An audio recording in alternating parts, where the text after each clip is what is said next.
بەناوی خوای بەخشندەی میهرەبان بینەرانی بەڕێزی کەناڵی ئاسمانی پەیام ئەم کاتە و هەموو کاتێکتان باش.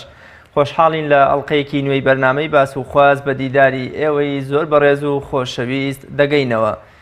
غەشکردن تەوەری ئەمڕۆی بەرنامەی باس و خواز دەبێت. شەوێک ئیمامی عومەری ئەمیری باوەڕداران بۆ ئاگاداربوون لە کاروباری دەوڵەتەکەی بە کۆڵانەکانی مەدینەدا دەگەڕا و لەبەر ماندووبوونی پێیەکانی لە پەنادیواری ماڵێکی هەژاردا دانیشت و پێشتریش نەهی ئەوەی کردبوو کە ژنان لەبەر زۆربوونی ماستەکەیان ئاو بکەنە ناو شیرەوە. لەم کاتەدا گوێی لە وتوبێژی نێوان کچ و دایکێک بوو. دایکەکە دەیگوت کچم کەمێک ئاو بکەرە نێو ئەو شیرەوە با زۆر بێت. کچەکەش گوتی دایە چما ئیمامی عومەر ئەوەی لێ قەدەغە نەکردوین. دایکی گوتی ئێستا عومەر لەکوێ و چۆن ئاگای لەمە دەبێت. کچەکەش دەڵێت دایکە خۆ خودای عومەر ئاگای لێمان دەبێت. بە شێوەیەکی گشتی غەشکردن واتە دابۆشینی حەق. غەشکردن واتە بەکارهێنانی ڕێگایەکی نەشیاو بۆ گەیشتن بە ئامانج و ئەنجام. غەشکردن هەموو بوارەکانی ژیان دەگرێتەوە چونکە تایبەت نییە بە کار و کەسابەتەوە. بگرە خوێندکار و بازرگان و دایک و منداڵ و پیا و هەموو کەس دەتوانێت ببێتە کەسێکی غەشکەر. غەشکردن واتە جوانکردن و جوان دەرخستنی ڕووی ناشرینی کاڵایەک یا قسەیەک یا کەسایەتیەک.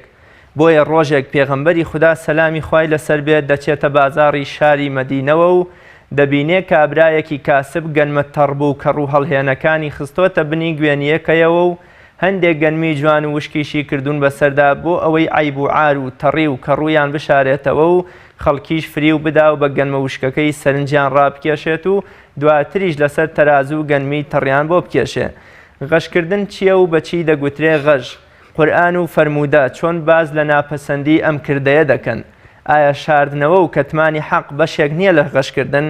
ئایا غەشکردن تەنها لە بواری فرۆشتن و کڕینی کاڵاکاندایە؟ ئایا غەشکردن لە بیر و باوەڕ و عەقیدەشدا دەکرێت یانە؟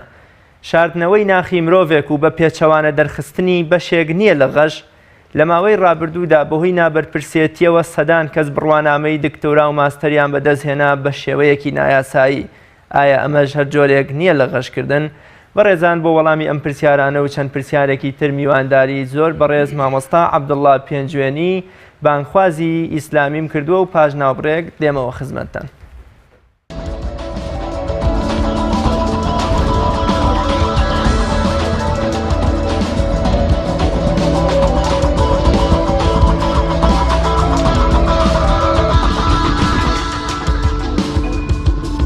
بینەرانی بەڕێز دووبارە سڵاو. مامۆستا عەبدوڵڵا پێنجوێنی زۆر بەخێر بێ بۆ بەرنامی باس خواست. سپاسی بەڕێز دەکەم. زۆر سپاس. زۆر سپاس لەگەڵ جەنابتان. سەرەتا لەوە دەپرسین بزانین وەکو چەمک و زاراوە غەشکردن چییە و بەچی دەگوترێ غەشکردن؟ بەڵێ. بسم الله الرحمن الرحيم الحمد لله والصلاة والسلام على رسول الله وعلى آله وصحبه ومن والاه. خۆم بە خۆشحاڵزانم کە لە بەرنامەیەکی ئاوەدا لە خزمەت ئێوەی بەڕێز و بینەرانی کەناڵی ئاسمانی پەیام دەم. داواکارم لەخوای پەروەردگار یارمەتیمان بدا بۆ ئەوەی کەوە ئەم بابەتەش ڕۆ بکەین بۆ شێوەی کەوا بەپێی قورئان و هەروەها سونەتی پێغەمبەری خوا صلی الله علیه وسلم و هەروەها مسلمانان بەگشتی سود لەم بەرنامەی ئێمە ببینن. دیارە لە ڕاستیدا مەسئلەی غەش بابەتێکی زۆر هەستیارە و هەروەها دیاردەیەکی زۆر خراپە کە لە نێو کۆمەڵگادا ببێت. ئەگەر ئێمە پێناسەی غەش بکەین کاک ڕیاض لە ڕاستیدا پێناسەکان لەلایەن زانایانی با بڵێن ئیسلامیەوە ئەوانەی کەوا پێناسیان کردو بۆ غەش چەندەها پێناسیان هەیە. دەتوانین کورتترین پێناسە کە ئێمە بیکەین بۆ غەش بریتێ لەوەی کەوا خەلط الجەیدی بالردی یا خەلط الردیء بالجەید، واتە تێکەڵکردنی شتێکی خراپە بە شتێکی باش. واتە ئەو کەسەی کەوا هەڵ ئەسێ بەم کارە بیری خۆی دەشارێتەوانێ بە شێوازێکی تر، کاڵاکەی خۆی دەشارێتەوانێ بە شێوازێکی تر دەری دەبڕێ. یعنی بە شێوازێک وەکو بڵێ دەیەوێ بڕوا مامەڵە بکا لەگەڵ دەوروبەریە، ئەوە حەقیقەتەکەی نییە. بۆیە هەچ کاتێک کەسێک پەنای بە شتێک بێت لەگەڵ خەڵکێکی دەوروبەری خۆیدا حەقیقەتەکەی لێ شاردەوە بەرگێکی تری کرد بە بەردا، ئەمە پێی دەوتێ غەش و هەروەها ئەمە دیاردەیەکی زۆر خراپ. بەڵێ مامۆستا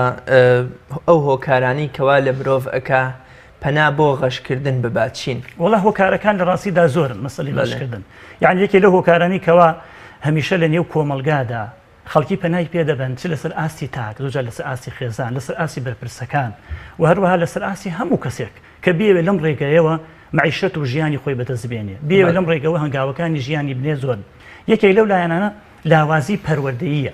بە تایبەتی پەروەردەی خێزانی ئەگەر بێت و دایک و باوک ڕۆڵیان نەبێت لە پەروەردەکردنی منداڵەکانیان نەوەکانی داهاتویانە ڕێگە باشەکانیان پێ نیشان نەدەن ڕێگە خراپەکانیان بۆ ڕوون نەکەنەوانێ ئەم کەسە کە سبێنە دەبێتە کەسایەتێکی کۆمەلگا دەبێتە فرۆشیارێک دەبێتە سیاسەت مەدارێک دەبێتە کەسێک کە لەنێو کۆمەلگادا چۆن دەڵێ قەڵەم و فەرمانڕەوایەکی بەدەستەوە بێ دەبێتە کەسێکی غەشاش و هەروە دەبێتە کەسێک کە غەش لە دەوروبەرەکەی بدگا خاڵێکی تر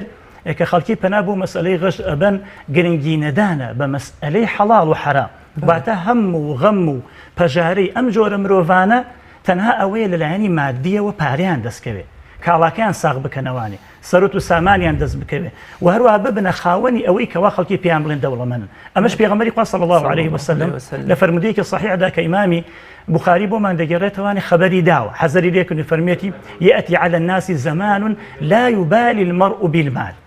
سەرنج بدە ئەفەرمێ ڕۆژگارێ دێ بەسەر خەڵکی لە بواری مادە و پارەدا گوێ نادەن ئەم من حەلال ئەم من حەرام ئایا ئەم پارەی کەوا دەستیان دەکەوێت ئەم کۆشک و تەلاری کەوا دەیبن بە ئاسماندا ئایا لە ڕێگەی حەڵاڵ و دەستیان کردووە یاوەکو لە ڕێگەی حرامە دەستیان بکردووە ئەگەر هاتوو کەسەکان هەموو غەم و پەژارەیەکیان بریتی بوو لە کۆکردنەوەی مادە و سەرۆت و سامان بەبێ ئەوەی کەوا بپرسن ئەمە حەق و مافی ئەمان نییە ئەمە حەق و مافی کەسێکی ترە و بەڵام ئەمان دەیەوێت و داگیری بکەن ئەم بە ڕێگەی لە ڕێگاکان حیلە و فرتوفێڵ و هەروەها ڕێگەی نامەشروع بەکاردێنێ ئەوە بێگومان ئەوە کارە بۆ ئەوەی کەوا خەڵکی پەنای پێدەبا خاڵێکی تر لە ڕاستیدا مەسئلەی لاوازی ئیمان هەچ کاتێ ئیمان لاواز بوو ئینسان پەنا بۆ مەسئلەی غەش دەبات خاڵێکی تر مەسئلەی سیقە و متمانە نەبوون بەخوای پەروەردگار لە مەسئلەی ڕزقا یعنی سیقە و متمانەی نییە بۆیە کاتێک کە سیقە و متمانەکە لە دڵ و دەرونی ئەم ئینسانیان نامێنێ پەنا بۆ ڕێگەی غەش ئەبات چجا ئەوەی کەوا شەیطان ڕێگای غەش ڕێگای فرتوفێڵ ڕێگای نامەشروع لە لای ئینسانەکان لە لای مرۆڤەکان دەڕازێنێتەوانێ خاڵێکی تر بە تێکرا لەسەر ئاسی کۆمەلگا یاوەکو با بڵێن لەسەر ئاسی ئیداریات و وڵات لەسەر ئاسی فەرمانگەکان لەسەر ئاسی کارگێڕە ئیداریەکان هۆکارەکەی ئەوەتانێ ڕقابەیەکی تند نییە کە ڕەقیبەکان کە هەڵسن بە ئەرکی چاودێریکردنی ئەو دائیرەیە ئەو شوێنە ئەو فەرمانگەیە بۆ ئەوەی کەوا کاری غەش تێدا بنبڕ ببێ و زۆر جار لەوانەی خۆشیان سەبەب بن بۆ ئەوەی کەوا ئەمان بەردەوام لەم لەسەر غەش و هەروەها پەنا بۆ ڕێگاکانی غەش بەڵێ مامۆستا قورئان و فەرموودە پیرۆزەکانی پێغەمبەری خوا صلی الله عليه وسلم چۆن باز لە کردەوەی غەشکردن و چۆن باز لە کەسی غەشکەر دەکەن لە ڕاستیدا ئێمە دەبێت بزانێکین قورئانی پیرۆز زۆر تەئکیدی لەسەرەوە کردوتوانێت کە مسلمانان دەستپاک بن مسلمانان دەبێت خەڵکانێک بن تەوجیه قورئانیەکان لە خۆیانە پیادە بکەن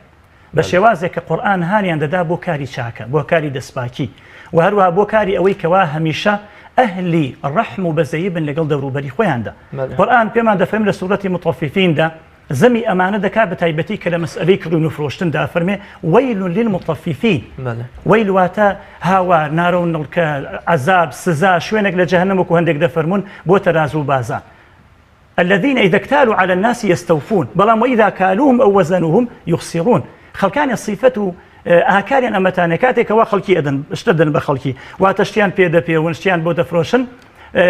لێ وەردەگرن شتەکە بۆ خۆیانە گوێی پێ نادەن بەڕێک و پێکی وەری دەگرن بەڕێک و پێکی دەیکێشن وەکو بڵێ بە مسقالە ذەڕە نایڵن کەمی هەبێت بەڵام وإذا كالوهم أو وزنوهم چی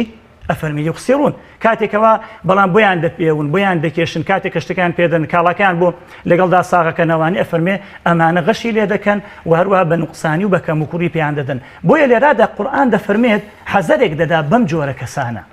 ئەیان ترسێنت چی ئەلا يظن أولئك أنهم مبعوثون ليوم عظيم ئەرێ ئەوانە بیر ناکەنەوانێ ڕۆژێ لە ڕۆژان زیندوو دەکرێنەوانێ کە خوای پەروەردگار محاسەبەیان دەکات ليوم عظيم يوم يقوم الناس لرب العالمين بۆیە کاتێک کە سەیری ژیانی تێکڕای پێغەمبەران دەکەین عەلەیهیمو الصەلاة وەسەلام هەموو پێغەمبەران حەزەری ئومەتەکەیان داوە لە مەسئلەی غەش لە مەسئلەی تراز و بازی لە مەسئلەی ئەوەی کەوا بە جوانی و بەڕێک و پێکی کاڵەکانیان ساغ نەکەنەوانێ بۆیە خوای پەروەردگار دەربارەی شوعەیب پێغەمبەر پێمانە فەرمێ وإلى مدين أخاهم شعيبا كاتك شعيب دەچێ بۆ لایەن يا قوم اعبدوا الله ما لكم من إله غيره وقد جاءتكم بينة من ربكم پاشان فەرمێ ئەفەرمێ ئێوە بە شێوازێکی ڕێک و پێک وأوفوا الكيل والميزان بالقسط ولا تبخسوا الناس أشياءهم ئەفەرمێ ئەی قەومەکەم ئێوە لە غەیری خوای پەروەردگار هیچ کەسێکی تر مەپەرستن لە کاتێکە لەلایەن خوای پەروەردگار و بەرنامە و پرۆگرامتان بۆ هاتووە و لە کاتی پێوانە و کێشانەدا بە شێوازێکی جوان و ڕێک پێک شتەکان بکێشن ولا تبخسوا الناس أشياءهم ولا تنقصوا بەکەم و کوڕیشتەکانیان پێمەدەن ولا تفسدوا في الأرض بعد إصلاحها وزەوی تێک مەدەن ینی کاروباری خۆتان تێک مەدەن لە کاتێکە ئێوە دەزان ذلكم خير لكم إن كنتم مؤمنين ئەمە بۆ ئێوە باشترەکە. پاشان گەر ڕێگەم بدەی پێغەمبەری خوا صلی الله عليه وسلم لە حەدیثێکی صحیحدا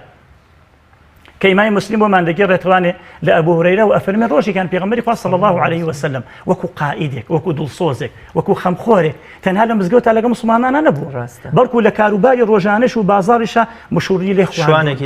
شوانێکی دڵسۆز بە معنای کەلیمە ڕۆشتووە لەگەڵیانە لە ژیاندا تێکەڵ بووە. ئەفەرمێ مەڕ على صبرة طعام ئەفەرمێ بەلای تۆزی خواردنا ڕۆی لە دوکانێکا دانرابوو پێغەمبەری خوا صلی الله عليه وسلم فأدخل يده فيها ئەفەرمێ پێغەمبەری خوا صلی الله عليه وسلم دەستی خستە ناو خواردنەکە فنالت أصابعه بللا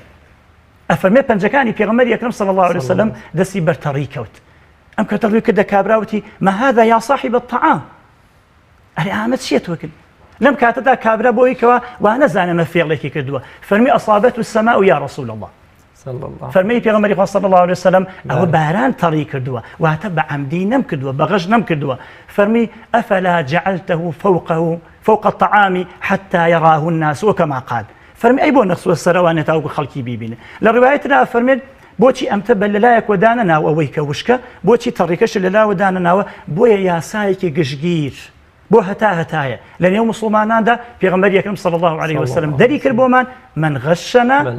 هەرکەسی غەشمان لێ بکات لە ئێمە. ئەو بازرگانە بە زمانیشی غەشێکی کرد ینی هەر تەنها لە کاڵاکانە بوو درۆیەکەش هەر بۆ خۆی داپۆشینی حەقێک بوو کەوا وانە بوو. مامۆستا پێغەمبەری خوا صلی الله عليه وسلم هەمیشە کە فەرمودەیەکی فەرمووە گشتگیرانە بۆ شتەکان ڕواوە. ئێستا گە بیفەرموایە ئەم هەر کەسێک گەنم تەڕ بفرۆشێ و بە نیەتی وشک خەڵکی هەروایان ئەزانی تەنها غەشکردن لە بواری گەنمایە بەڵام فەرمووی هەر کەسێک غەش بکات لە هەر بوارێکە. ئێمە ئەپرسیم زانین بوارە جیاجیەکانی غەشکردن چین خەڵک گەر وا دەزانن تەنها لە کڕین و فرۆشتن و کاڵاو ئەم شتانایە بزانین غەشکردن کام بوارەی ژیانەگرێتەوە و ئایا تەنها یەک بواری هەیە یا هەموو بوارەکانی تری ژیانی مسلمان و خەڵک ئەگرێتەوە. بەڵێ وەڵا کاک ریاض خەڵک وەکو قسەی کە جەناب دەفەرمی وایە وا دەزانن مەسەلەی غەشکردن تەنها لە خواردن و خواردەمەنیدایە یاوەکو مەسەلەی غەشکردن تەنها لە کڕین و فرۆشتندایە. لە ڕاستیە زانایانی ئیسلام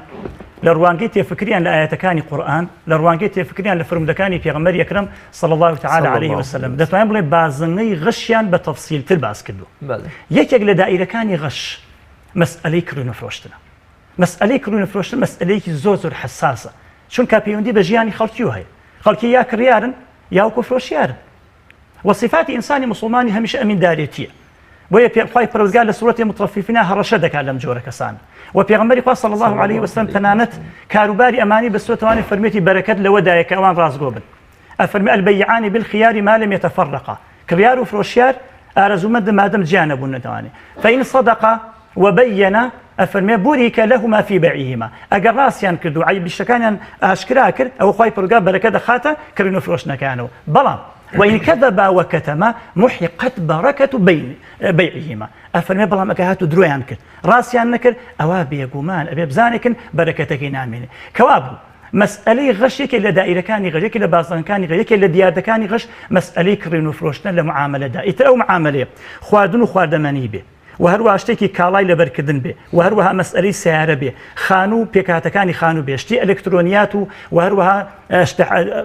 سەردەمیەکان بێ لە هەج بوارەکە ئەگەر هاتوو کەسەکە حەقیقەتەکەی شاردەوانێ لە کابرای کڕیار ئەمە پێدەوتێ غەشکردن فی البەیع والشڕا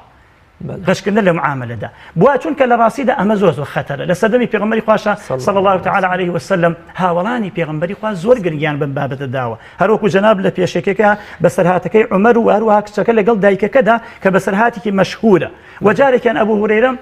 ڕزای خوا لێ بفەرمێ لە شوێنێکا دەڕوا کابرایەک دەبینێت ئەم کابرا شیر ئەفرۆشێ کە شیر دەفرۆشێ سەیرەکە ئاوێکی زۆری کردوتە شیرەکەوە أبو هريرة لو كاتابي دفرميت أما تو خريجي تشيت كيف بك إذا قيل لك يوم القيامة خلص الماء من اللبن أقول رجل قيامة تقولون أو كل شيء لك جاكي تواني ئەگەر بەکریار و فرۆشیانەکانی ئێمە بوتێ تەماتە ڕزیوەکە لە تەماتە ساخکە جیاکەرەوانێ ئەوەی کەوتوتە یابانیە و بەڵام یابانیە جیایکەرەوانێ ئەوەی کەوا مەسا بڵێن بە پێی ئەندازیاری بیناکە نەکراوە سیرێکی لە ئاسنەکە لە چیمەنتوکەوە لە جۆرەکە غەشی تێدا کردووە بوارێکی تری غەشکردن کاک بێز لە ڕاستیدا بریتە لە مەسئلەی غەشکردن لە بواری ژن و ژنخوازیە کە ئەمە ئەتوانین بڵێن پەیوەندی هەیە بە باوکەکەەوە واتە وەلی ئەمرەکە پەیوەندی بە خودی ئافرەتەکەەوە هەیە پەیوەندی بە خاتیبەکەشەوە هەیە مەسەلا باوکەکە زۆرجار لە پێناوی مەکسبێکی دنیایە لە پێناوی شتێکدا غەش ئەکات لە مستەقبەلی ئەم کچەی یاوەکو کەسی خاتیب کاتێکەوە دێ داوای ئەم ئافرەتە دەکات بە شێوازێ دەردەکەوێت کە ئەوە حەقیقەتەکەی نییە یاوەکو خۆی دەکات بە خاوەنی ئەوەی کەەوە سەرۆت و سامانی زۆری هەیە لەوانی خانێکی پیشانەدا بە سیارەیەکەوە دەچێت بۆ بەردەم ماڵی خەزورانی کە علاساس ئەم سیاری خۆیەتی بەڵام وانە یاوەکو ئافرەتەکە بە شێوازە خۆی دەڕازێنێتوانێ نەسیحەتکار و ئامۆژگاری کاری هەیە کە خۆی دەڕازێنێتوانە سبەینی ئەم ئافرەتە نییە کە سبەینە دەبێتە بووک ئەمیش کە سبەینە دەبێتە زاوە سەیرەکە ئەمە عکسەکەیەتی ئەو دوێنە شتێکی تری بینی بەڵام ئەمڕۆ شتێکی ترە ئەمە لایەنێکی تری مەسئلەی غەش کاک ڕاست لە ڕاستیدا پەیوەندی مەسئلەی کاروباری حکومڕانێتی هەیە دەسەڵەتدارێتی وڵاتەوەی بەڵێ ئەوش دوایی بە شێوەیەکی گشتی مامۆستا وەک ئەزانین هاوڵانی پێغەمبەری خوا صلی الله علیه و سلم زۆر حەزیان لە گفتار و قسە و هەڵسوکەوتی پێغەمبەری خوا بووە وەکوڵێ قەت تێر نەبوون لە گفتار و قسە شیرینەکانی ڕۆژێک باسی تاوانە هەرە گەورەکانەکە کە ئەگاتە شایەتی دانی درۆ ئەوەندەی دووبارە دەکاتەوە کە هاوڵان ئەفەرمونون بریا پێغەمبەری خوا بێدەنگ بووە ینی ئەوەندە بە مەترسی باسیەکە لەم سەردەمەی خۆمانە غەشکردن یا شایەتیدانی درۆ بۆ بڕینەوەی موچە بۆ کەسێ یا سوێند خواردن بەوەی کەوا فڵانە کەسم لە کیمیابارانە تیاچۆیە ئەنفال کراوە دیاردەیەکی نامۆ و ناشرین بوو غەشکردن لەم بوارە چۆنیەوە پشکی غەش لەم شایەتیدانی درۆ و بە شەهید ناساندنی یەکێک و بە زیندوێشتنەوەی کەسێکی تر چۆنیە بەڕاستی ئەمە خەتەرە کە زانان پێمان دەڵێن ئەمە ئەلغەش فی الأقوال واتە غەشکردن لە قسەکردندا ئەو فەرمودەی کە جەناب ئاماژەت پێدا کە ئیمامی موسلیم دەیگەڕێتەوە لە ئەبی بەکرەوە فەرمێ پێغەمبەری خوا صلی الله عليه وسلم ڕۆژێکیان دانیشتبوو فەرمی ئەلا ئونەبئکم بأکبر الکەبائر فەرمی پێتان بڵێم گەورەترین گوناهە گەورەکان چین قلنا بلى يا رسول الله وتما بلى پیغمبر صلى الله عليه وسلم فرمي الاشراك بالله يكمن بريتي لوي كوا انسان هاول بو خوي پرودگار پیدا بك پاشان فرمي عقوق الوالدين فرمي بيشل كدني ما في دايكو باوك پاشان فرمي الا وقول الزور وشهادة الزور ألا وقول الزور وشهادة الزور صحابة كده فرمين هاولان ده فرمون فما زال يكررها حتى قلنا ليته سكت ئەفەرمێ بەردەوام پێغەمبەری خوا فەرمی ئاگادار بە شایەتیدانی درۆ قسەی درۆ ئەفەرمێ ئەوەندەی دووبارە ئەکردەوانێ وەکانە متەکیان فەجەلس پێغەمبەری خوا سڵ کاتا ڕاکشە بەڵام چۆن دەڵێ ڕاست بۆ دانیشتوانێ فەرمووی ئاگادار بن ئەمە زۆر خەتەرە سەحابە فەرمیان خۆزگە بێدەنگ بووایە جا لە ڕوانگەی ئەم فەرمودەی پێغەمبەری خوا صلی الله عليه وسلم دووشتمان بۆ دەرەکەوێت یەکەمیان مەسئلەی غەشکردن لە مەسئلەی قسەکردندا ئەویش ئەوەی کە ئینسانی مسلمان دەبێ بەڕاستی و بە تەندروستی و بەڕێوپێکی هەرچێک دەزانێ کەوا بیڵێ چونکە ئەدین و ئەننەسیحە چونکە ئاینی پیرۆزی ئیسلام هەمووی نەسیحەت و ئامۆژگاریە ئەفەرمێ قلنا لمن يا رسول الله وتمان ئەی پێغەمبەری خوا ئەمە بۆ کێ قال لله ولكتابه ولرسوله ولأئمة المسلمين وعامتهم پاشان مەسئلەی شایەتیدانی درۆ کە چەندەها حەدیثی تری لەسەرە کە پێغەمبەری خوا فەرمێ صلی الله عليه وسلم کە لە نیشانەکانی قیامەتیش کەوا بوو ئەوەی کەوا ئەمڕۆ هەر کەسێک بە ڕێگایەکی نامەشروع مەسئلەی مەعاشێ بچڕێ بۆ خۆی ئیتر مەعاشێکی شەهیدانە بێ مەعاشێک بە مەسا بڵێن بە ناوی کەسایەتی کۆنەوە مەعاشێ بکە مەسا هەیە و شەهادەی کەوا مستحقی نەبێ بە هەر جۆرە لە جۆرەکان بێت لە دام و دەستگایەکدا بێت بە ڕێگەی حیزبی بێ بە ڕێگەی واستە و واستەکاری بێ بە ڕێگەی خزم و خزمێنە بێت بە ڕێگەی ئەوە بێ کە مەسەلا بڵێن ئەمە کەسێکەوە الحاصل خەڵکێکی تر هاوکاری بکەن ئەمەش دەچێتە چوارتیەوەی غەشەوانێ و ئەو مەعاش و پارە و مەنسەب و شەهادە و ئەو پلەپایی کەوە ئەم ئینسانە بەم شێواز و بەم ڕێگەیە بەدەستی دێنێ لە دائیرە و لە چوارچێوەی غەشایە و هەروەها پارەکەش حرام بێ و هەروەها کارەکەی دەبێتە کارێکی نامەشروع. بەڵێ مامۆستا جەنابتان ئاماژتان بە مەسەلەی زەواج کردکەوە بەش ئەویش بەشێک لە غەشی تایە جەنابتان لە ڕواڵەتی و ئەو شتانەوە بوونی سیارە و خان و یام دەم و چاوی بووک و ئەم شتانە بەڵام شتێکی تر هەیە کە پێغەمبەری خوا صلی الله علیه و سلم ئەفەرمێ ڕاوێژ پێکرا و ئەمینە یعنی کە تۆ پرسیار لە دراوسەیەک یا لە کەسێکی نزیکی کەج یام کوڕەکەی دەربارەی هەڵسوکەوت و ڕەوشت و ناخی ئەم مرۆڤە پێ ئەچێ ناخی ئەم کەسە بە پێی هەڵسوکەوت و ئەخلاقیاتەکانی دەربکەوێ بۆ ئەم کەسە بەس ئەم بە پێچەوانەوە بە ماڵی بووکەیان بە زاوای دەڵێ ئەمە چه جۆرە غەشێکی تیا لە ڕاستیدا ئەمر قسەیەکی وەجیهە و پێغەمبەری خوا صلی الله تعالی عليه وسلم دەفەرمێ المستشار مؤتمن ئەو کەسێک کەوا ڕاوێژی پێدەکرد ئەمینە یەکێک لە جەمسەرەکانی مەسئلەی غەشکردن لە مەسئلەی زەواجە هەروەکو ئاماژەمان پێکرد کەوا بوو کەسێکەوە پرسوڕای پێ دەکرێت دەربارەی ئافرەتی ئەم ئافرەتە ئەخلاقی چۆنە دینی چۆنە ڕەوشتی چۆنە خێزانەکەی چۆنە یاوەکو دەربارەی کوڕێکەوە دەچێتە داخوازی ئافرەتێک بە کەسێک لە کەسەکانی لە دراوسەکانی لە هاوڕێکانی لە ناسراوەکانی دەوترێ ئایا ئەم کەسە لیاقەت و شایستەی ئەوەی تێدا هەیەکەوە ئێمە ئەم کشەی خۆمانی پێ بدەین ئالەم کاتەدا ئەم کەسە دەبێ بزانێ لە بەردەم بەرپرسیارەتی گەورەدایە بەشێکی بەرپرسیارەتی بینی خۆی خۆ ئەگەر هات و ئەوەی کە ڕاستیەکانی پەیوەندی بە ژیانی ئەم ئینسانەوەیە ئەگەر نەیڵێت بەشێکشی بەعاقیبەتی ئەم خۆیەوە کاتێکەوە مەساڵێن دەرباری کوڕەکە یا دەرباری کشەکە ئەگەر هات و پیان و کوڕێکی چۆنە بەڵام کەسێکی چۆنە ئافرەتێکی چۆنە سبەینە شار دیێوانێ بەڵام سبەینە عەکسی ئەمە دەربچوو یعنی کێشەیەک بۆ ئایندەی خێزانە دروستە بێت یعنی ئایندەی خێزانە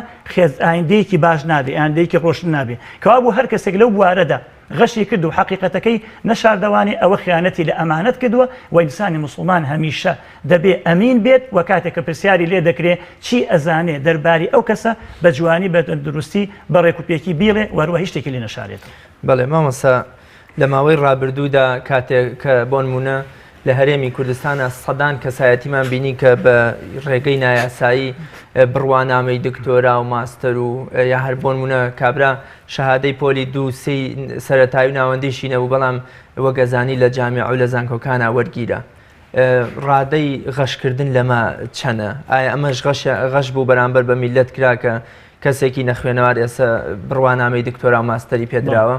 لایەنێکی تری بوارەکانی غەشکردن کار ڕاست بریتێ لە غەشکردن لە مەسئلەی علم و زانستە لە مەسئلەی ئیمتیحاناتدا لە مەسئلەی تاقیکردنەوەدا البته مسئولیتەکان زۆرن كلكم راع وكلكم مسؤول عن رعيته هەمومان ئەرکی بەرپرسیارەتیمان هەیە قوتابیەک مامۆستایەکی قوتابخانە مامۆستایەکی زانکۆ مامۆستایەکی ئاینی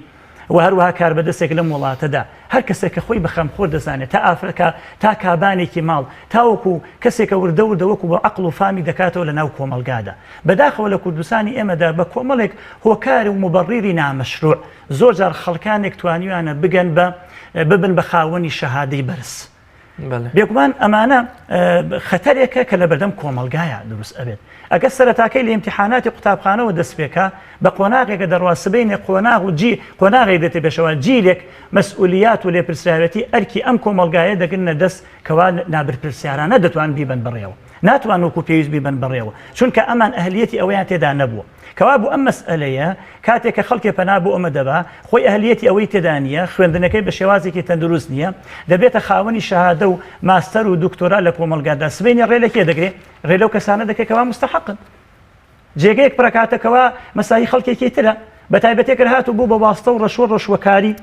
وەروە خزم و خزمێنەوە بۆ ڕێگەیە وەریگرت ئەوە بێگومان کارەکەی نەک جارێک دروست نییە بەڵکو دوو جار و سێ جاری دروست نییە و ئەمە دیادەیەکی خراپە بۆیە هەر کەسێک مەسئلەی مەسئولیت لە بەردەم بۆ خۆی بۆ کۆمەلگاکەی بۆ قیامەت بۆ دوا ڕۆژ لە خوای پەروەردگار ئەترسێ بێگومان دەبێ بزانێ ئەم کاری کە دەستی دەداتێ بە دەسێنانی ئەم شەهادە بەم ڕێگەیە شتێکی زۆر خراپە و عاقیبەتەکەی زۆر خراپە بێ لە بۆ خۆی لە بۆ خێزانەکەی لە بۆ شخصیەتی لە بۆ کەسایەتی وەروە سبەینێ باش ئەمە چۆن ڕووی دێ لە ناو قوتابخانەکەیدا لە ناو جامیعەکەیدا لە دەوروبەریدا سەیرەکە ئەمە ئەهلی عیلم نییە ئەهلی زانست نییە لە بوارەکەی خۆیدا سەرکەوتوو نییە بۆچی چونکە بە ڕێگایەک ئەمەی بەدەست هێناوە کەوا مستحق وەروە هەم مامۆستا ئەم بۆ باسمان لەوە کرد کە غەش لە گەنمەکە یا لە مەسەلەی زەواجەکە یان بۆ منە خواردنێکی خراپەدەی بە دانیشتوانی شاریان بۆ منە داهاتووی خێزانێک بە وەسفە ناشایستەکانی تۆ ئەخەیتە مەترسیەوە مەترسی ئەم شەهادانە لە چیایە بۆ منە نەخواردنێکی خراپە نەشایەتی دانێکە بۆ کۆمەڵگە مەترسی ئەم شەهادەی دروستکرا و دکتۆرا و ماستەر بۆ ئێمە چییە؟ یەکەمیان جێی کەسێک دەکرێت کەوا مستحق بووە بەڵام بەهۆی ئەمەوە ناتوانێت بێتە ئەم شوێنە ئەمە دووەمینیشی ئەم کەسە کە بە حساب سبەینە پێدەوت ئەهلی عیلم نییە ئەهلی تەربیە و تەعلیم ئەهلی ئەوە نییە کاتێکو عەرزم کردی ئەچێتە شوێنەکەیوانە سەیرەکە ناتوانێت ئەدای علم و زانستەکەی لە بوارەکەی خۆیدا ئیتر بوارێکی زانستیە بوارێکی شەرعیە بوارێکی سیاسیە بوارێکی کۆمەڵایەتیە هەچ بوارێک لە بوارەکاندا ئەم کەسە ئەهلیەتی ئەوەی تێدا نییە ناتوانێت عیلمەکە بگەێنێ کە نەیتوانێت عیلمەکە بگەێنێ کابێتانێ لەمە تەڕەسوب دەکا بوو ئەوەی کەوا جیلێک لە بەردەستی ئەم کەسانەدا دروست دەبن کە سبەینێ بە تەبیعەتی حاڵ ئەمان ئەهلی عیلم نابن بێجگە لەلایەنی پەروەردەیەکەی کام کەسە کاتێکە نەیتوانی بێ خۆی پەروەردە بکات ماسا کەسێکی هیممەت ڕووخاویش دروست دەبێت دوایی تەلەبەی 1000 قۆپی بکاتەوە چێر گوێشی پێ ئەو کاتە کار ئاسانی دەکات چونکە ئەم ڕێگەی وای دەبێت ئەم ئینسانە کەبیر ئەکاتەوانێ خۆی بە ڕێگایەکی نامەشروع هاتووە کابێتانێ بۆچی ڕێگە نەدا خەڵکێکی تریش وەکو ئەم ڕێگەی نامەشروع بگرنە بەر و سبەی نەبێنە پێشەوانێ ئەمە و چەندەها لایەنی زەرەری تر کە لەسەر خودی خۆی لەسەر خێزانەکەی لەسەر کۆمەلگا لەسەر دەوروبەرەکەی و هەروەها لەم لاولاوە دروست ئەبێ ئەو کاتە بە تەبیعەتی حاڵ کۆمەلگای ئێمە کۆمەلگایەکی ناتەن دروست و ئەم دیاردەیە وا دەکا تەنانەت کۆمەلگا بگرێتەوانێ کە بەداخەوە بەپێی ئەحسایەتەکان هەندێک لە وڵاتاندا دیاردەی غەش بۆتە دیاردەیەک تێکڕای جونگەکانی کۆمەلگای کردوێتەوانێ ئەمە نەخۆشیی زۆر خەتەرناکە وەردەوردە ئەگەر بێت و بەردەوام بێ لەو کۆمەلگایەدا ئەو کۆمەلگایە دادەڕزێنێ ئەو کۆمەلگایە لە ناو دەبە ئەو کۆمەلگایە تووشی لاوازی دەکا وای لێ دەکا کە خەڵکی تر زاڵ بن بەسەریدا تەنانەت لە یەکێک لە ئەحسایەکان لە ساڵەکانی 2000 لە یەکێک لە وڵاتەکان بۆ معلوماتی جەنات و بینەرانیش پرۆسەی خوێندن ڕاگیرا بەهۆی دیاردەی غەشەوە لێمە زۆر خەتەرە خەتەرەکەی دیارە دەگەڕێتەوە بۆ تێکڕای کۆمەلگا لەسەر ئاسی تاکە تاوەکو کۆتایی بەڵێ مامۆستا پێغەمبەری خوا صلی الله علیه و سلم لە فەرمودەیەکە فەرمێ هەر گەلێک سەرۆکەکەی باش بێ و دادپەروەر بێ و بەڕەحم بێ ئەوە هەر ئۆتۆماتیکیان ئەوە ژەگوازرێتەوە بۆ نێو میلەتەکە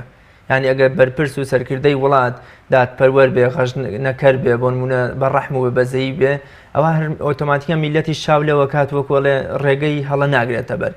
با ئێمە سەرەتا ئەپرسین خۆ ئەلحەمدوللا میلەتی کورد تا ڕادێ کەمتر بەرەو غەش و ئەو شتانە چووە بەس بزانین کاریگەری یا غەشی بەرپرسەکان لەسەر میلەت چییە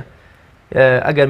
سەرۆکێک غەشکەر بێت و بە ڕێگەی غەش بۆ منە کار و کەسابەت و ژیانی و بەرپرسیارەتەکەی بەڕێوە کاریگەری لەسەر میلەتەکە چۆن بەجێهێڵێ وڵا ئەوەکو دەوتێ ئەینەما تەکون و یوەلە عەلەیکم چۆن منە و خەڵکە کار بەدەستیتان دەکات لە ڕاستیدا ئەمیش کەمتر نییە لە مەسەلەی کڕون و فرۆشتنەکە مەسەلەی غەشت و ڕاعی لە ڕەعیەتی غەشتی کار بەدەست و هەروە مەسئولون بەرپرسیارانەی وڵاتی موسڵمانان لەژێر دەستەکانیان ئەمە زۆر خەتەرە ئاینی پیرۆزی ئیسلام هەمیشە تەئکید لەسەر عەدالەت دەکاتەوانێ لەسەر دادپەروەری دەکاتەوانێ بە تایبەتی کاربەدەستەکان دەبێ بە ڕەحم و بە بەزەیی بن کاتێک کە ماڵ و سەرۆت و سامانی ئەو میلەتە لەژێر دەستی ئەماندایە بە جوانترین شێوە بە عەدالەت و بە دادپەروەرانە مامەڵی پێوە بکەن و هەروەها ماڵ و سەرۆت و سامانیان بە هەدەر نەبن کە بەداخەوە ئەگەر ئەمڕۆی سەرنجی عالەمی ئیسلامی بدەین بەگشتی و وڵاتی خۆشمان بدەین بە تایبەتی ئێمە ئەمە نابینین بەڵکو بە نوقسانی بە ناڕێکی بە نادادپەروەرانە بە غەش و بە خیانەت وەکو بڵێ تەسەڕوفات دەکرێت بە ماڵ و سەرۆت و سامانی ئەو خەڵکەوە کە ئەمە زۆر خەتەرە کە ئێمە ئەگەر بێت و چاو لە سەرکردەی موسڵمانان بکەین لە سەردەمی خەلیفەکانەوە بە تایبەتی ئەوان زۆر دڵسۆز بوون یعنی گریانیان هاتووە فرمێسکیان ڕشتووە بۆ ئەوەی کەوا ڕۆژێ لە ڕۆژان ئەگەر موسڵمانێک غەشی لێکرابێ ئەگەر کۆمەلگا بە باشی نەڕوا بڕێەوە ئەگەر نەعەدالەتی و نادادپەروەری هەبێ ئەوان محاسەب و لێپرسینەوەیان لەگەڵا بکرێ لە ڕۆژی قیامەتدا بۆی ئەو قسە مەشهوری عومەری کوڕی خەتاب ڕزای خوای لێبێ کە فەرمیەتی لو تعثرت بغلة في العراق ئەگەر وڵاتێک لە عێراقا هەڵ بکەوێت لحاسبني الله عنها فەرمی خوای پەروەردگار محاسەبەم دەکات لەسەری لما لم تصلح لها الطريق يا عمر فرمی عمر بۆ ڕێگاکەی بۆ هین ناکەی بۆیە پێغەمبەری خوا صلی الله تعالی عليه وسلم لە چەندەها فەرمودەدا کاربەدەستانی موسڵمانان دەترسێنێ لەوەی کەوا عادیل و دادپەروەر نەبن بەرامبەر بە ڕەعیەت و ژێردەستەکانیان وەکو چۆن لە چەندەها فەرمودەدا مەدحیان دەکا دەفەرمێ سەبعة يظلهم الله في ظله يوم لا ظل إلا ظله یەکێ لەوانە فەرمێ ئیمام عادل وە لە شوێنی ترا پێغەمبەری خوا فەرمێ صلی الله عليه وسلم ما من عبد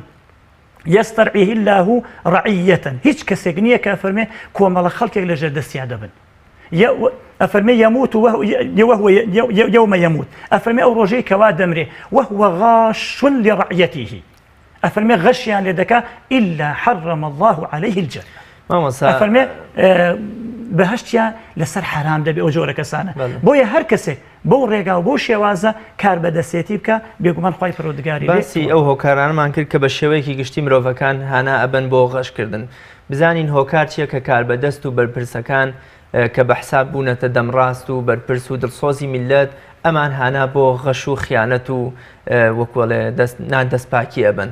وڵا هۆکارەکان بێگومان ئەمیش زۆرن بێدەنگی میلەت خۆی تا ڕادێک دەستی نەبووە لەم خیانەت و غەشکردنە ئەمان پێش هەموو شتێک کاتێکەوە میلەت دەنگی پێداون و هەروەها میلەتی قەومەتمانی پێداون بۆ ئەو پێ نەداون کەوا بچن تەراتێن و هەروەها یاری بکەن بە ماڵ و سەرۆت و سامانی ئەمانەوە ئەمان ئەمینداری ئەمان ڕۆژگارێکەوە لە چوون بۆ سندوقانی دەنگدان لە کاتێکدا کە ئەمان پێویستیان بەوان بووە و ڕۆژگاری کەوا ئەمان دەگەڕان بۆ ئەوەی کەوا ئەو میلەتە دەنگیان پێ بدەن لەو ڕۆژگارەدا ئەمان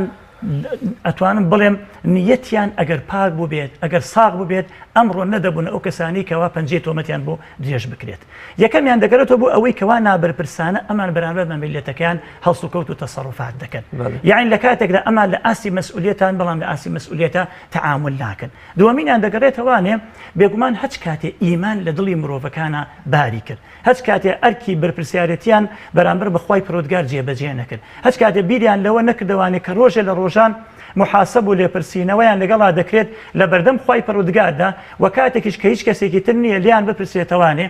لە ماڵیان لە حاڵیان لە گوزەرانیان وەکو دەوترێ ئەمان لە شاری خەونەکان و خەڵکی لە شاری خەمەکان دەبن ئەو کاتە ئەمان پەنا بۆ مەسئلەی غەش و هەروە نادادگەری دەبن لەگەڵ خەڵکەکەی خۆیاندا بۆیە دەبینی ئەفەرمێت عومەری کوڕی عەبدولعەزیز ڕزای خوا لێ نمونەیەک بۆ ئەوەی کەوا بۆ زیاتر بۆ بینەرانی خۆشەویست و هەروە بۆ هەموو لایەکمان جارێکیان ئەفەرمێ خێزانی دەچێتە ژوورەوە بۆ لای سیرەکە عومەر ئەگری خێزانی پێی دەڵێ مایوو بکیک بۆچی ئەگریت پێی دەڵێ وازم لێ بێنێ ئەڵە جاری دووەم و سێم یەکەم و دووەم و سێم لی دووبارە دەکاتەوانێ دەڵێ وازم لێ بێن دوایی پێی دەڵێ دەگریم بۆ ئەوەی کەوا بۆ مناڵی مسلمانان ئێستا چەند دەڵێ سیدانە حاڵی پێ دەڵێ ئێستا بۆ بێوەژنەکان بۆ نەداران بۆ هەژاران بۆ منداڵەکان بۆ کەم ئەندامەکان بۆ کێ دەترسم لە ڕۆژی قیامەتە لە ڕۆژی قیامەتە پێغەمبەری خوا صلی الله تعالی علیه وسلم لە بەرامبەرمان ڕابوەسێت و وەروە ئەو دیفاع کرد مامۆستا باسی دەنگدانت کرد با ئێمە لە دەسەڵات و لە حیزب بڕوای ماوەیەکی تر بەرەو هەڵبژاردن و سندوقەکانی دەنگدانە چین هیوا هەیە لەوە چێ هەر ئەهلی مزگەوتیشە دێتە دەرەوە سنگ دەرەپەڕێن ئەڵێ حەوت دەنگم داوە بۆ حیزبەکەم ئەم غەشکردنە چۆنیە ئەمە غەشێکی زۆر گەورەیە چونکە لە ڕاستیدا دڵنیاشە حیزبەکەی لەوە چێ دووست بێتەوە بە مشەخۆر و تەمان مەسئلەی دەنگدان شایەتیدانە و شایەتیدان لە ڕاستیدا ئەبێ ئینسان بزانێت شایەتی بۆ کێ دەدا ئایا ئەهلیەتی ئەو کەسە ئەهلیەتی ئەوەی تێدا هەیە شایەتێکی بۆ دەدا ئەهلیەتی دینی ئەهلیەتی ئەمانەت پارێزی ئەهلیەتی داوێن پاکی ئەهلیەتی دڵسۆزی و خەمخواردن لە بۆ گەل و هەروەها لە بۆ وڵات بۆیە لێرەوە ڕووی دەمانەوێ بکەینە نوێشکەرانی مزگەوت نوێشکەرانی مزگەوت تاکە ئێوە دەنگتان بۆ خەڵکانێک بچێت کە بەرامبەر بە دینەکەتان قسەی خراپەکەن بەرامبەر بە ئیسلامەکەتان هەنگاوی خراپ دەنێن بەرامبەر بە ئەخلاق و ڕەوشتان ئەگەر پێیان بکری ئەخلاق و ڕەوشی ئەو میلەتە تەدمیر دەکەن بۆی ئەوەیشی کەوا نوێشخانانی مزگەوت دەیکەن لە ڕاستیە دیاردێکی زۆر خراپە ئەم شایەتیدانەیە کەوای کردووە بۆ چەند قۆناغێک بەرپرسان و مەسئولانێکی گەندەڵ و خراپ بەسەر کۆمەلگاد و بەرپرسیارەتی بن بڕێەوە بۆیە لێرەدا ئەبێ ئەمانە لە خوا بترسن بۆ ئەم قۆناغەکانی داهاتوو کە مەسئلەی دەنگدان دێتە پێشەوانێ ئەگەر دەیانەوێ گۆڕانکاریی واقعی لە نێو کۆمەلگادا لە بواری سیاسی و ئیداری ئەم وڵاتە بێتە دی دەبێت دەنگدانەکان گۆڕن چونکە دەنگدان شایەتیدانە بۆ نمونە هەموو کەسێ مافی ئەوەی هەیە دەنگێک بدا بە شانازی وڵێ حەوت دەنگم داوە بەسمەوەی ئەم غەشکردنە شەر چۆنیە ینی ئەمە چ جۆرە ئەمەش وڵی غەشێکە لە غەشەکان شتێکی زۆر مامەسا شتێکی تر لەم ماوەی ڕابردووە کە پێچێ دەستی سەرەکیشیە و لەم قەیران و نەبوونی موچە و بودجەیە ئەوە بوو کە کۆمەڵی خەڵکی وەکۆڵێ بندیوار و بنسێبەر کەوا هیچ ئەرکێکیانە و بەڵام مافێکی گەورەیان هەبوو و هیچ تریشمان هەبوو ئەرکێکی هەبوو بەڵام وەکۆڵێ دوو مافی بۆ هەبوو ئەمە کە دوو موچەی غەشکردن لەما چۆنیە ئەمەش وەکو باقی شتەکانی تر حرامە بەڵێ هەز معاشێک بۆ شێوازە بەدەست بێت هەر حرامە وەکو ئەو کەسی کەوا غەش ئەکا لە کردن و فرۆشتن و هەروە لە بوارەکانی تردا بەراوردی ئەم دوانە یەکیان ئەرکێکی هەیە بە دوو مافەوە یەکیان بۆ نمونە هیچ ئەرکێکی نییە و لە بندیوار و بنسێبەرا دانیشتۆ و معاشێکی بۆ بڕاوەتە پێچە دوو معاشیش بێ یا خۆی و خێزانی و مناڵەکانی ئێمە لە پێناسی غەشاوتمانە بریتێ لەوەی کەوا شاردنەوەی ڕاستەکان وەروە دەرخستنی بە شێوازێکی ناڕاست هەر معاشێ هەز موچێ هەز پارێ هەز ڕێگایەک ئەگەر بە شێوازێک بەدی بێت کە ڕێگایەکی مەشروع نەبێ حرامە ئەو کەسێکی کەوا معاشێکی هەیە دەبێت بەرامبەر بەو معاشەی کەوا وەری دەگرێت ئەرکی وەزیفی خۆی ڕابگەێنێت و نابێ خیانەتی لێ بکە و نابێ فرتوفێڵ لێ بکە بە هیچ بیانێک لە بیانەکان بۆ ئەوەی کەوا ئەو پارێ ئەو موچەی کەوا وەری دەکرێت موچەیەکی حەڵال بێ لە بۆ خۆی لە بۆ ماڵ و منداڵێکی بەڵێ مامەسا ئاسەوارەکانی غەشکردن لەسەر تاک و لەسەر کۆمەڵگە چییە؟ ئاسەوار بە ئێمە ئەڵێن غەشکردن شتێکی سلبیە کاتە ئاسەوارەکان شێشتی سلبی و خراپە بن وڵا بێگومان مەسەلەی غەشکردن ئەگەر بێت و ئینسان دەستی لێ هەڵ نەگرێت ئاسەوارێکی خراپ بە شوێن خۆی دادێنێت یەکێک لەوانە هەم دنیای و هەم قیامەتیە لایەنە قیامەتەکەی ئەوەتانێک کە ئەم ڕێگەیە سەر ئەکێشێ بۆ ئەوەی کەوا ناڕێزیبوونی خوای پەروەردگاری تێدا دەستەبەر بێ یعنی بەرەو جەهەنەم چکا پێغەمبەری خۆ لە ڕیواتێکە فەرمی من غەشەنا فەلەیسە فەرمی المەکر والخەدیعة فی النار فەرمی فرتوفێڵکردنیش بۆ چییە بۆ ئاگرە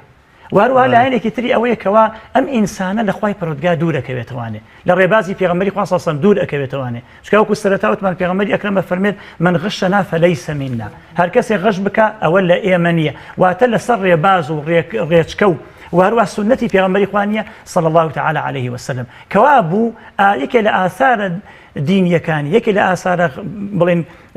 ئوخرەویەکانی ئەوەتانە کەم ئینسانە ناڕازیبوونی خوای پەروەردگار بەدەست دێنێ چجا ئەوەی کەوا بێگومان خوای پەروەردگاری لێ ناڕازی هەم لە دنیادا لایەنێکی تری ئاسارەکانی غەشکردن ئەم ئینسانە بە ئینسانێکی غەشاش لەناو کۆمەلگادا دەناسرێت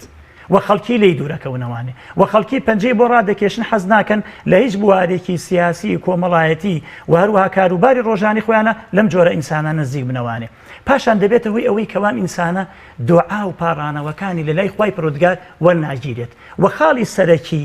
لە ئاثارەکانی غەشت کە تەڕەتوب دەکات بەسەر خۆی دادێنێ دەبێتە هۆی ئەوەی کەوا خەڵکی خراپ و خراپەکار لە زاڵم و لەستەمکار دەسەڵات ئەگرن بەسەر کۆمەڵگادا وهروها حکومڕانی خەڵکی دەکەن ئەو کاتە نابێ ئێمە گلەی لەوان بکەین دەبێ گلەی لە خۆمان بکەین بۆیە دەبێ هەموو تاکێک لە کۆمەلگادا هەتا ئاستی خێزان هەتاوەکو ئاستی کۆمەلگا هەوڵ بدەین ئەگەر خوا نەخواستە ئەم دیاردەمان بە شێوازێک لە شێوازەکانە تێدا هەیە دەبێت دەستی لێڵ بگرین تۆبەی لێ بکەین پەشیمان بینەوانێ بگەڕینەوە بۆ لای خوای پەروەردگار بۆ ئەوەی کەوا خەڵکانێکی دادپەروەر خەڵکانێکی حەقویست خەڵکانێکی ڕازگۆ خەڵکانێک کە بەڕاستی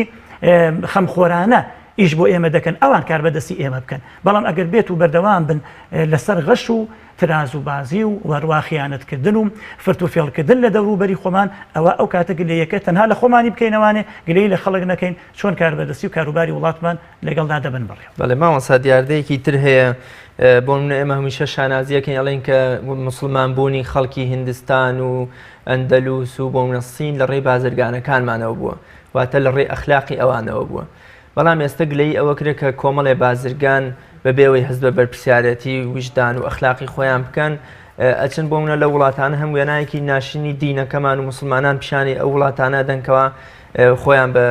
ئەمان بەحساب خۆیان بە نوێنەری ئیسلام ئەزانن بەڵام کاڵای خراپ دەهێنن یان بۆ منە ئەڵێ شتێکمان بۆ دروستکە بۆ ماوەیەکی کەم حتا من دوێنە ڤیددیۆیەکم بینی لە وڵاتانە کە کاتی ئەو شتە بەسەر چووە ئەمان لەزگەیەکیان لێ داوەتەوە تاریخەکەیان تازە کردوێتەوە جەنابتان بۆ ئەم دیاردەیە چی ئەڵێن وڵا بێگومان ئەمەش دەچێتە چوارچێوەی غەشکردنەوە کە بەداخەوە لە ساختکردنەوەی کاڵەکاندا بە تایبەتی ڕووی دەمان لە بازرگانەکانە بازرگانەکان ئەگەر ئاگایان لە خۆیان نەبێت لە ڕاستیا پێغەمبەری خوا صلی الله علیه وسلم بە وەسفێکی خراپ باسییان دەکات بۆیە ئەم بازرگانانە ئەمە بازرگانیکردنە بە ڕۆحی ئینسانەکانەوە بازرگانیکردنە بە تەندروستی مرۆڤەکانەوە بازرگانیکردنە بە ژیانی خەڵکەکەوە ئەم بازرگانانە ئێمە لە کاتی خۆیدا وەکو جەنابت ئاماژەت پێکرد توانیان بە عەمەلی مەیدانی ئیسلام و دینەکەی ئێمە بگەین بە کۆمەلگایەک کە دوور بوون لە مەسەلەی ئیسلامەوە کە وەکو لە شوێنێکە خوای پەروەردگار پێمان دەفەرمێت یا ئەیها الذین آمنوا لم تقولون ما لا تفعلون کاتێکەوە خۆی بە موسڵمان دەزانێت دەبێت بە کردار بیسەلمێنێ چونکە موسڵمان هەر ئەوە نییە بچێتە مزگەوت و دوورەکان نوێژ بکات و ئیتر تەواو بەڵکو لە بەشێک لە نایەنی موسڵمانەتی و دینداری بینی خۆی و عەبدەکانی خوای پەروەردگار بۆیە ئێمە هەر شتێکەوە مەسابڕین ئەم پەرداخە ئەگەر بێت و مەسەلەی تاریخەکەی بەغەڵەت بێ یا وەکو مەساوەزنەکەی وەکو پێویست نەبێ یا وەکو ئەمە لە جیاتی سپی شتێکی ڕەشی تێدا هەبێت هەر جۆرێک لە جۆرەکان ئەمە پێدەوتێ غەش بۆیە ئەو بازرگانانەی کەوا ڕوو ئەکەنە وڵاتەکانی دەرەوە بۆ نمونە بە تایبەتی ئیمڕۆ دەوتێ خەڵک زۆرە چێ بۆ سین من زۆر جا خوێندومەتەوانە کاک پێز لە ڕۆژنامەکانە دەڵێ گلەیی کراوە لە بازرگانەکان یا وەکو لە قونسڵی وڵاتان ئێوە بۆچی شتی خراپمان بۆ دەنێرن ئەوان لە وەڵامە وتیانە ئەوە ئێمە نییە شتی خراپتان بۆ دەنێرین بەڵکو ئەوە بازرگانە چاوشنۆکەکانی خۆتانە کاتێکەوە داوای کاڵەکەمان لێ دەکەن شتێکەوە دەبێ بە پێوەری ستاندار ئەبێن 90 بێ بەڵام ئەم دەڵێکا کە بە 70 بۆم بکە بە 60 بۆم بکە بە 30 بۆم بکە هەتاوەکو خواردتر ئەمە دەکرێتەوە سەر خەڵکەکە بۆیە ئەو بازرگانانە دەبنە هۆی ئەوەی کەوا سبەینێ هەچ نەخۆشیێک لە ناو کۆمەلگادا لە ئەنجامی ئیشەکەی ئەمان منداڵێ نەخۆشکەوە ئافرەتێ نەخۆشکەوە خەڵکێک مەسەڵ بڵێن حادیثەی سیارە ڕوو بدا بەهۆی ئەوەی کەوا ئەم غەشی کردووە لە دروستکردنی سیارەکەدا لە دروستکردنی ئەو ئامێریکەوە ئەمڕۆ خەڵکی بەکاری ئێنن هەچ ئاسارێکی هەبێ سبەینە ئەم بەشدارە تایدا و لە گوناهەکەیدا شەریکە تایدا دەبێت لە خوای پەروەردگار بترسێ و ئەمە نەکات کامە بەداخەوە بە تایبەتی ئێمە لێرە و لێوە دەیبیسین ئەگەر بێت و ئەمە بەردەوام بێت ئەوە بێگومان کۆمەلگای ئێمە بەرەو ئەوە دەڕوا دیاردەی غەش زۆر تایە زۆر بێت ئەو کاتە ئێمە عاقیبەتەکەی کێ زەرەر دەکا بەلەوە خودی خۆی زەرەر دەکا بۆی ئەو بازرگانە دەبێت ترسێ دوای مردنی خۆی مناڵەکەی بەشێکە لەو کۆمەلگا خێزانەکەی بەشێکە لەو کۆمەلگا ئەو شتێکەوا دەیهێنێ لەوانەیە براو ڕەفیق و دراوسەکەی بیکرێ لەوانەیە مامەکەی بیکرێ پورزاکەی بیکرێ خاڵۆزاکەی بیکرێ باشە چه وەڵامێک ئەداتەوە لەگەڵ ئەمانە چه وەڵامێکی بۆ قیامەت کاتێکەوە یەخی ئەگرن لە قیامەتدا بۆیە حق بەڕاستی لە خوا بترسن چونکە ئەمە کەسابەتی حرامە و هەروە شتێکی زۆر خراپ. بەڵێ مامەسا مەسەلەیەکی تر هەر لە مەجالی دایرە و کاروباری ڕۆژانەماندا بەرگوێ و بەر چاومانەکەوێ مەسەلەی بەرتیلخۆری و بەرتیلدانە. بۆ من دوو مامۆستا هەن یەکیان مستحقی ئەوەیە کە دابمەزرێ و یەکێکی تریش زۆر دوورە لەوەی کەەوە دابمەزرێ بەس ئەم بە دیاری و بە بەرخێک بێیان بە شتێک بێیان بە پارێک بێ بەرتی لە دات و پێشی مامۆستا مستحقەکە ئەکەوێ. ئەمە لایەنێکی تر هەر کابرا خۆی مستحقە بەس لە بەرامبەریش داوای شتێکی لێکرێ ئەمیش ئەی بەخشێ ئەم بەراوردینیان ئەم دوو جۆر بەرتیلدانە یا ئەم دوو جۆر بەرتیل وەرگرتنە چۆنچۆنیە و وەڕادەی غەش و غەشکردن تایە چەندە؟ وڵی مەسەلەی ڕەشوە بەرتیلدان بە شێوەیەکی عام حرام و هەروەها نەهی لێکراوە لە شریعەتی ئیسلامە و پێغەمبەری خوا صلی الله علیه وسلم لعنەتی لەو کەسە کردووەکەوە بەرتیل ئەدات ئەو کەسێکەوە بەرتیل وەردەگرێ. بەڵام دەبێت بزانێکێن لە بینی بەرتیل و شتێکی تردا ئەگەر کەسێک مستحقە بەو پیشەیی کەوا دامەزرێ دەستی بکەوێ بەڵام دەبینێت ئەو کەسانی کەوا خاوەنی شوێنەکەن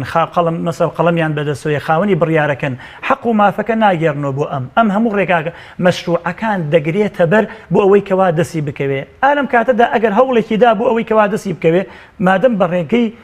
مەسئلەی ڕەشوە نەبێت ئەمە تا ئەندازێک الله ئەعلەم ڕێگە پێدراوە. بەڵام کاتێکەوە کەسێک مستحقی ئەو شوێنە نییە مستحقی تەعینات نییە مستحقی ئەو معاشە نییە مستحقی ئەو سیارە نییە وەری بگرێ ئەو ئەرزە وەری بگرێ بەڵام ڕێگە دەبا بۆ مەسئلەی بەرتیل پارێک دەدا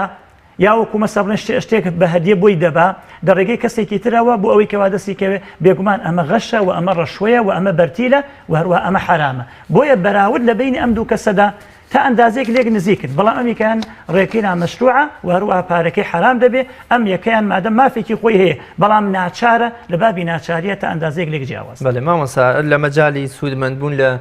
مڵکی گشتی و بۆ نمونە پێداوین ئەوەی کە حکومەت ئەیداتە هاوڵاتیان کۆمەڵی دیاردەی ترمانەیە بۆ نمونە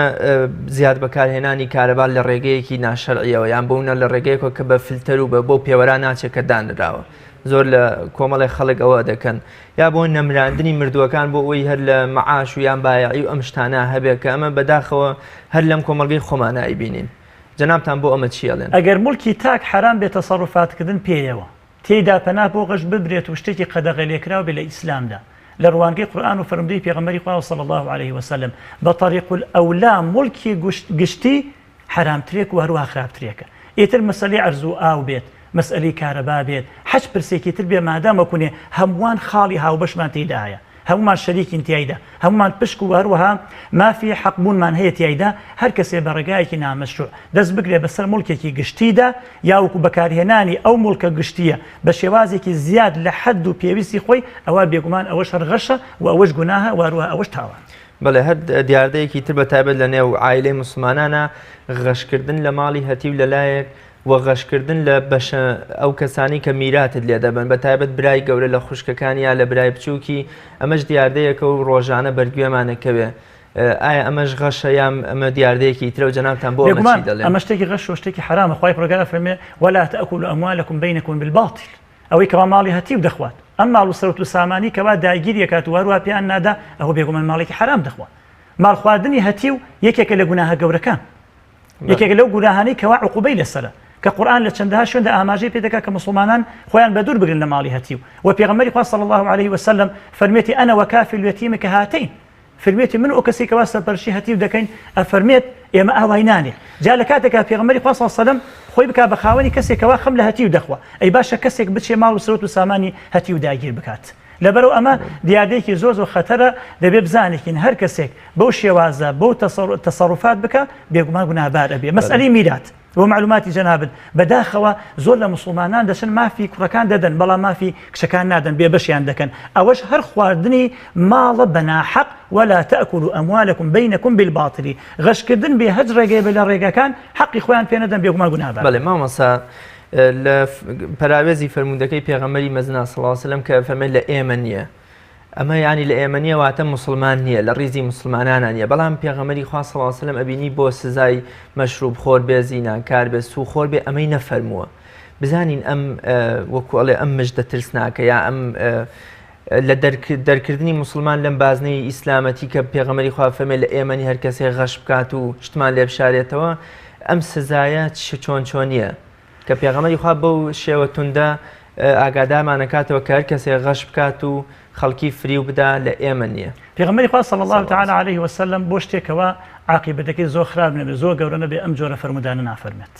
ئەم فەرمودەیە بە معنای ئەوە نییە کەواتە عاقبەتی غەش لە هی مەشروب خۆری ئەو شتانە زۆرترە. بێگومان ئەنی عاقبەتەکەی زۆر خراپە. يعني پیغمبر خدا صلی الله علیه و سلم فرمت ليس منا من غشنا يعني من غش فليس منا يا ليس مني بس رواياتك پیغمبر خدا صلی الله علیه و فرميتي لراس يعني ليس على سنتي وطريقتي واتلس السنة والرجاي پیغمبر خواني صلى الله عليه وسلم وإلا إنسان بول دائري إيمان وإسلامتي ناشئ تدروانه يعني پیغمبر خدا صلى الله تعالى عليه وسلم أو رجاي كوا داينا ورجاي دسباكية ڕێگای ئەمینیە چونکە یەکێک لە وەصفەکان لە ئەخلاق و ڕەوشی خودی پێغەمبەری خوادا صلی الله عليه وسلم صادق الأمین بووە ڕازگۆ بووە دەستپاک بووە کاتێکەوە ئەمانەتیان لەلادانەوە ئەم پێغەمبەر صلی الله عليه وسلم ئەمانەت پارێز بووە کەوا بوو کەسێکەوە غەش ئەکا یعنی ئەمانەت پارێز نییە یعنی ترسی قیامەتی نییە یعنی بە ڕێگای پێغەمبەری خوادا نەڕوە صلی الله تعالی عليه وسلم کەوا بوو ئەم کەسە هەچ کاتێ پێی زانرا دەبێت لەلایەن حاکمی مسلمانانەوە کاربەدەستی مسلمانانەوە دەستی بگیرێت نەسیحەت و ئامۆژگاری بکرێت و ئەو حەق و مافی کەوا داگیری کردووە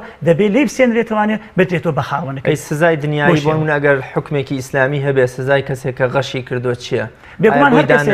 هەر کەسێک غەش بکات هەر کەسێک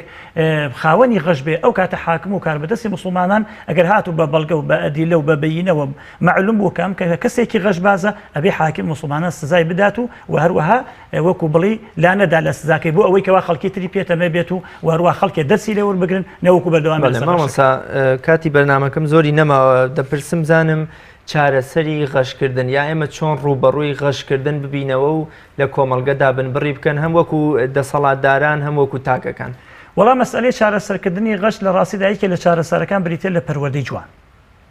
ئەبەر ئێمە لەسەر ئاسی تاک لەسەر ئاسی خێزان لەسەر ئاسی کۆمەلگا لەسەر ئاسی کاربەدەستان دەبێت خەڵکی ئێمە پەروەردە بکرێت تەوعیەیەکی جوان و ڕێکوپێکی پێ بدرێ هەر لە قوتابخانە هەر لە ماڵەوە پێی بوترێت کە ئەم دیاردەیەکی ناشرینە ئەمەش پێویستمان بە پەروەردەیەکی ئیمانیە بە دروستکردنی ترسە بەرامبەر بەخوای پەروەردگار بەرامبەر بە مەسئلەی قیامەت. کەسێک دەیان ساڵە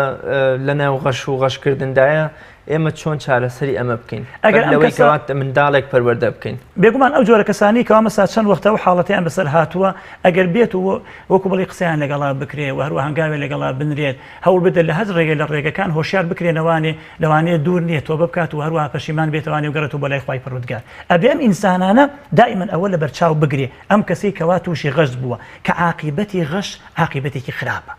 هم للدنيا وهروها هم لقيامت ده هروكو شلون لو فرمدي پیغمبري خدا صلى الله عليه وسلم باسي كسيكي كون مان بو دكا لرابدو افرمي لنا وكشتيك ابو كاتك عارقي فروشو بو لكاتي او انا دروز ريكا بيدراو العارقه كي بدخ عارقه كبناو او كذا دواي ميمونكي لقال دابو لكوتايا باركي لنا كردنا كيسك شو ميمونكي كيسكي هنا درهمك فردنا او كو درهمك شفردا بو كابرا ابي او جوره كساني كوا اهلي غشن بزان عاقبتي غش عاقبتي زوز خراب. ماوەسەیان ئێمە شتێکی وامان نەماوە بەس شتێک نەمان پرسی بێ و پێویست بکات جەنابتان ئاماژەیەکی پێ بکەن بە کورتە بیکەنە کۆتا پێیان. وەڵای ئەلبەتە بوارەکانی غەش زۆرن من لێرەوە ڕوو لە مسلمانان دەکەم بینی خۆیان و خوا ساغ بکەنەوانە بینی خۆیان و خوا چاک بکەن لە خوای پەروەردگار بترسن پێیان دەڵم واتقوا يوما ترجعون فيه إلى الله بترسن لەو ڕۆژەی کەوا گەڕون بۆ لای خوای پەروەردگار و پێغەمبەری خوا صلی الله تعالی عليه وسلم لە فەرمودەیەکدا ئامۆژگاریمان دەکات دەفەرمێت من استطاع منكم ألا يجعل في بطنه إلا طيبا فليفعل هر كسي دتواني خوارني حلال بخوا بابك وإن فإن أول ما ينتن في الإنسان بطنه يكم شتيك لإنسان بو قندك بريتي لسكي يعني بزان لوي كوا عاقبتي خرافه تو بكاتو بشمال تو براي خوي برودغار بوي كوا خوي برودغار رحمه سوز ومهرباني خوي ما بو زياد زور سپاس دەکەین ماڵسەی من سپاسی بەڕێستان دەکەم و سەرکەوتن سپاس بۆ بەڕێزیشتان. بینەرانی بەڕێز بەم شێوەیە هاتینە کۆتایی ئەڵقەی ئەمڕۆمان تا بە یەکگەیشتنەوەیەکی تر بەخوای گەورە و میهرەبانتان ئەسپێرم خواتان لەگەڵ.